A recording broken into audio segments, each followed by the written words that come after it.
Olá!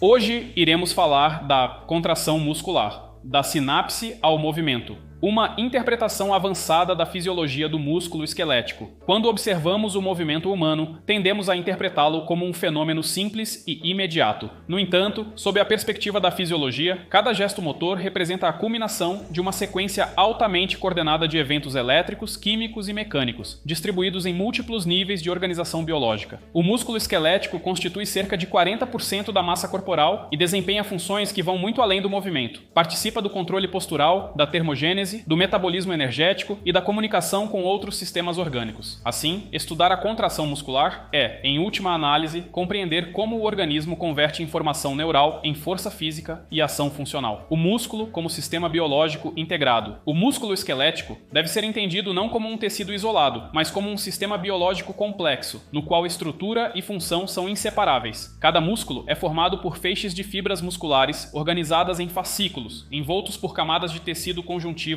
que garantem suporte mecânico e transmissão de força. As fibras musculares são células altamente especializadas, multinucleadas, com metabolismo intenso e arquitetura interna extremamente organizada. No interior dessas fibras, encontramos as miofibrilas, estruturas cilíndricas compostas por unidades repetitivas, os sarcômeros, que representam a base estrutural e funcional da contração. Essa organização hierárquica, do músculo ao sarcômero, revela um princípio fundamental da fisiologia. A função emerge da organização estrutural. Sem compreender essa arquitetura, torna-se impossível compreender o fenômeno da contração. O sarcômero, a lógica microscópica do movimento. O sarcômero é a menor unidade funcional do músculo estriado. Ele é delimitado pelos discos Z e contém filamentos finos de actina e filamentos grossos de miosina organizados de forma precisa. A contração muscular ocorre quando esses filamentos deslizam uns sobre os outros, reduzindo o comprimento do sarcômero, sem que haja encurtamento real dos filamentos. Essa ideia, conhecida como teoria do deslizamento dos filamentos, representa um dos pilares da fisiologia muscular moderna. Do ponto de vista funcional, o grau de sobreposição entre actina e miosina determina a capacidade de geração de força. Esse conceito fundamenta a relação comprimento-tensão, segundo a qual existe um comprimento muscular ideal para a produção máxima de força. Esse princípio tem implicações clínicas diretas. Por exemplo, em situações de alongamento excessivo ou encurtamento patológico do músculo, a capacidade contrátil é comprometida. Estrutura molecular dos filamentos contráteis. A miosina como motor molecular. A miosina é uma proteína motora altamente especializada. Cada molécula de miosina possui cabeças globulares capazes de se ligar à actina e de hidrolisar ATP. Essas cabeças funcionam como verdadeiros motores moleculares, convertendo energia química em movimento mecânico. A organização dos filamentos de miosina no interior do sarcômero garante que milhões de pontes cruzadas possam ser formadas simultaneamente, o que explica a capacidade do músculo de gerar força significativa. O sistema regulador: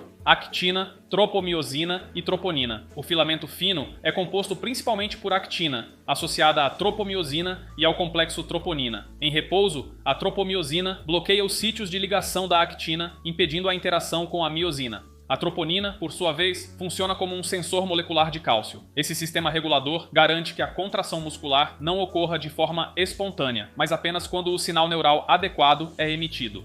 O cálcio como linguagem biológica da contração. O cálcio desempenha papel central na fisiologia muscular. Ele atua como um verdadeiro mensageiro intracelular, traduzindo o estímulo elétrico em resposta mecânica. Quando o potencial de ação se propaga pela fibra muscular, ocorre liberação de íons cálcio pelo retículo sarcoplasmático. Esses íons se ligam à troponina C, provocando uma mudança conformacional que desloca a tropomiosina e expõe os sítios ativos da actina. Esse evento representa o ponto de transição entre o estado de repouso e o estado de contração. Do ponto de vista clínico, o papel do cálcio é evidente. Na hipocalcemia, observa-se aumento da excitabilidade neuromuscular, resultando em tetania. Na hipercalcemia, ocorre redução da excitabilidade, manifestando-se como fraqueza muscular. Assim, o cálcio não é apenas um componente químico, mas um elemento central na regulação da função muscular. A contração muscular é um processo ativo, dependente de energia. O ATP desempenha papel duplo. Fornece energia para o movimento e permite o desligamento das pontes cruzadas. O ciclo das pontes cruzadas pode ser compreendido em etapas. 1. Ligação da cabeça da miosina à actina. 2. Liberação de fosfato e realização do golpe de força. 3. Ligação do ATP à miosina, promovendo a dissociação. 4. hidrólise do ATP e reposicionamento da cabeça da miosina. Esse ciclo ocorre milhares de vezes por segundo em cada fibra muscular. A ausência de ATP impede a dissociação das pontes cruzadas, fenômeno que explica o rigor mortis após a morte. Esse exemplo ilustra de forma clara a dependência absoluta da contração muscular em relação ao metabolismo energético. A sinapse neuromuscular, o elo entre nervo e músculo. O músculo esquelético não se contrai de forma autônoma. Ele depende do comando neural. Quando o potencial de ação atinge a terminação do neurônio motor, ocorre a abertura de canais de cálcio dependentes de voltagem. A entrada de cálcio desencadeia a liberação de acetilcolina na fenda sináptica. A acetilcolina se liga a receptores nicotínicos na membrana pós-sináptica, provocando despolarização do sarcolema e geração de um novo potencial de ação na fibra muscular. Esse processo representa a interface funcional entre o sistema nervoso e o sistema muscular. Correlações clínicas. Na miastenia graves, autoanticorpos reduzem o número de receptores de acetilcolina, resultando em fadiga e fraqueza muscular. No botulismo, a toxina botulínica impede a liberação de acetilcolina, causando paralisia flácida. Essas condições demonstram que pequenas alterações na sinapse neuromuscular podem ter consequências clínicas profundas. Acoplamento, excitação, contração. O potencial de ação gerado na membrana da fibra muscular não permanece na superfície celular. Ele se propaga para o interior da fibra por meio dos túbulos T. Essa propagação ativa receptores sensíveis à voltagem, que interagem com canais de cálcio do retículo sarcoplasmático, promovendo a liberação maciça de cálcio. Esse mecanismo, denominado acoplamento excitação-contração, representa a transição entre o sinal elétrico e a resposta mecânica. Do ponto de vista fisiológico, trata-se de um dos exemplos mais elegantes de integração entre sistemas biológicos. Relaxamento muscular. A contração muscular é um processo reversível. O relaxamento ocorre quando o cálcio é removido do citoplasma. A recaptura do cálcio pelo retículo sarcoplasmático é mediada pela bomba cerca, um mecanismo ativo dependente de ATP. Quando o cálcio é removido, a tropomiosina retorna à posição original, bloqueando os sítios ativos da actina e interrompendo a formação de pontes cruzadas. Alterações nesse processo podem resultar em espasmos musculares, rigidez ou fadiga. Metabolismo energético do músculo. A contração muscular exige suprimento contínuo de ATP. No entanto, as reservas intracelulares de ATP são limitadas, o que obriga o músculo a recorrer a diferentes vias metabólicas. As principais fontes de energia são fosfocreatina, responsável pela regeneração rápida de ATP, glicólise anaeróbia, importante em atividades intensas e de curta duração, metabolismo oxidativo, predominante em atividades prolongadas. A escolha da via metabólica depende da intensidade e da duração da atividade muscular. Esse aspecto explica fenômenos clínicos e esportivos, como fadiga muscular, desempenho físico e adaptação ao treinamento. Tipos de fibras musculares.